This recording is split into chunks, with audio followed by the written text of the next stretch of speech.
Hi everybody, my name is Chris Collison, and in this final video on the procedure for photochemistry to the rescue, you're going to develop your prototype for your salt pack that will presumably save someone's hand from frostbite. So let's take a look. So let's think now about how we're going to develop the heat pack. There's some work we need to do in Excel to get us started so that you're ready for doing this in lab, but we're going to build our first prototype.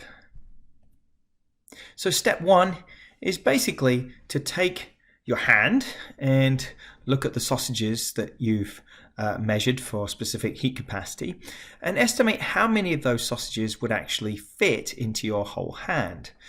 There's no right answer for this, so just make a good estimated guess. With that, since you know the mass of a single sausage, you can multiply that mass by the number of sausages, and that would estimate your hand mass.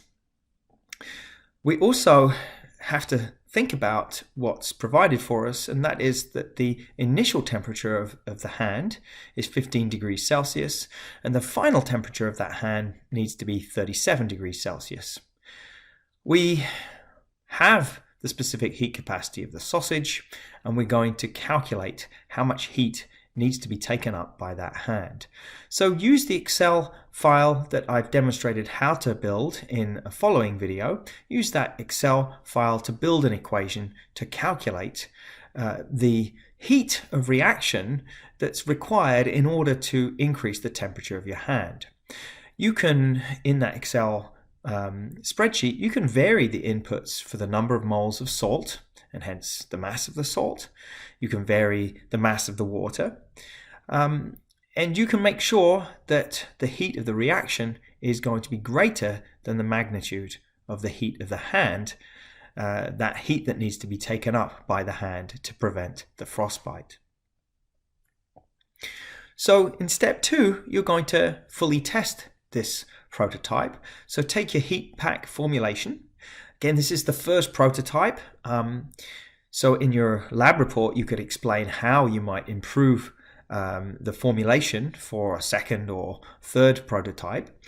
You're going to create the heat pack in a sealable plastic bag. Here we go.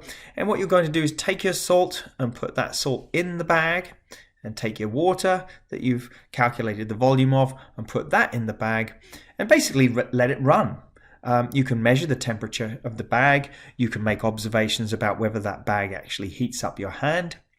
You're basically going to test the performance by measuring the initial temperature of the water that first goes in the bag, and then measure the final temperature after you've put whichever salt you choose into that water in the bag.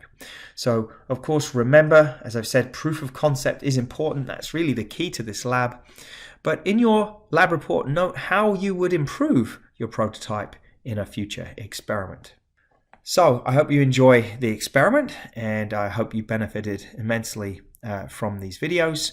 Don't forget to check out the how to work through the calculations in Excel video that follows on from this one. Thank you very much for your attention.